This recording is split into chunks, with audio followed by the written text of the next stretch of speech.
What is up, guys, and welcome to another Q&A, and we're gonna get right into it. Kenniter says, if you're able to remove a feature from Guild Wars 2, what would it be?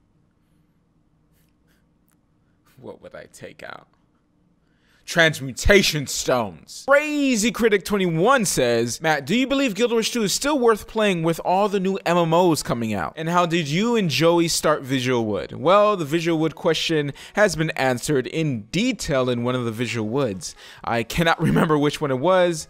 I think it's the one with the Joey one in there, or how we met. Yeah, you might want to look up the VisualWood with how we met, skip to the end, and you're going to get like a full-length answer. But basically, I came to him and I said, hey, we should totally do like a podcast where we just talk about games. And, you know, since we're into Guild Wars 2 at the moment, we'll do one on Guild Wars 2 right now. Now, is Guild Wars 2 worth playing with other MMOs coming out? We got WildStar going into beta by the end of the year, I think. We got EverQuest Next coming out. We got Elder Scrolls Online, and we got a bunch of Korean MMOs that, you know, no one really cares about. Well, you know, some of them are pretty good. Now, I'm gonna try not to make this answer too long because I can go into crazy detail with this. I mean, we had a whole section in VisualWood with this in it. Now, to really answer this question, I think one of the core things is ArenaNet gonna make this game worth playing when those other MMOs come out? Are they gonna be able to compete with them? If they're on point with the living story, or maybe an expansion, which, you know, we have talked about many times,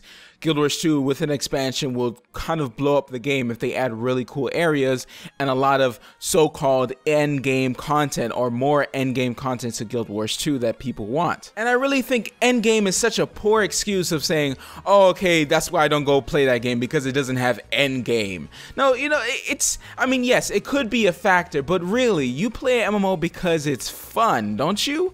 I mean, that's why people jump from MMO to MMO, because they just kind of get tired of it. But the people who stay, you know, they really enjoy the MMO, they enjoy the atmosphere, they enjoy the community. There is something that's tying them to the game. If you, for instance, League of Legends, I play a lot of League of Legends, right? Why do I play it? Because it's fun, and I don't like the community. Every time I go into a game, not every time, but sometimes you go into a game and people dog you, oh, you suck, or blah, blah, blah, or you tell someone sucks, or blah, blah, blah, you know, that happens. But even though that's going on, you still go back and play that MMO or that game, League of Legends, because you enjoy it so much. You enjoy getting that pentakill with Teemo with all the shrooms. You enjoy that. And if you don't feel that for Guild Wars 2, that's another issue for you. Now, another factor is you enjoy Guild Wars 2, you enjoy the patches that come out, you don't really play it too much, and that's fine because you buy to play it, right? So after that, after you buy the game, you can play it anytime you want.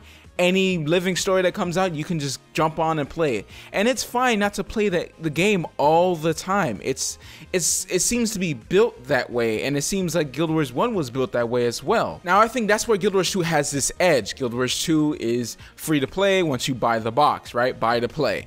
All these other MMOs, except for EverQuest Next. I think EverQuest Next is actually free to play. I think they announced that. Correct me if I'm wrong in the comments below. But of course, WildStar is, you know, a subscription base, and Elder Scrolls is subscription base. WildStar would be doing it in a way of EVE Online, which you can actually buy a subscription through the in-game gold. You know, and that could be like a nice hardcore way to play the game for free. But that gives an edge for Guild Wars 2 because all you have to do is buy the box and you get to play the game, especially if, you know, Guild Wars 2 is on sale or something like that. People are more, you know, like, okay, why not just go Guild Wars 2 because I don't have to pay every month? That actually scares people away. It doesn't really scare, subscription fee doesn't really scare me away. If I really enjoy the game, I don't mind paying subscription fee. I would even pay a subscription fee for Guild Wars 2. I can go into this topic in grave detail, but I'm just gonna stop here. But basically, if you're questioning yourself like, oh, should I be playing this game, blah, blah, blah, blah, you're probably just gonna leave anyway. You're probably just gonna try out another MMO. I mean, I'm gonna try out all the other MMOs when they come out. I'm gonna see if they're good or not, because really, it's what the game that really captures my attention. That's really like, oh man, I feel so rewarded for doing this. That's why I say it's up to the player base if you enjoy Guild Wars 2, and it's up to Guild Wars 2 or ArenaNet if they're gonna put out content that really just outshines everyone else.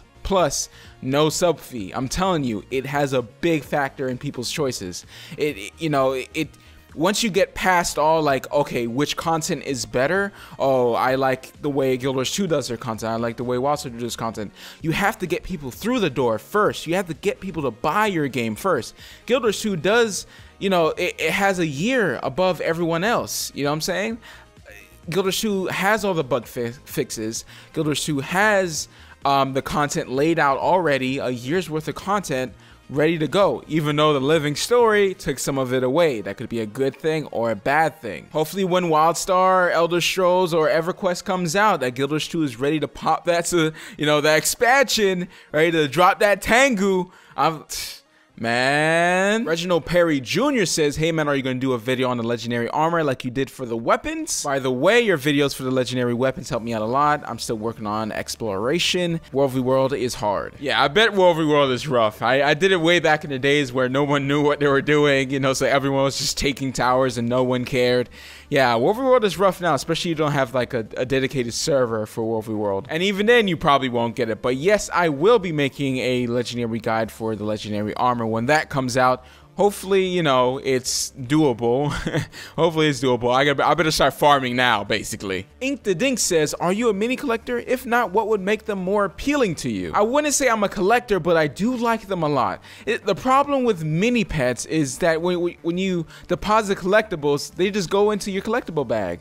So, I don't want to right-click everything and just deposit them to my collectibles. No, I want to just, easily click that gear box at the top and put deposit collectibles. But the problem is they go into my collectibles and I want to, keep them in my bag.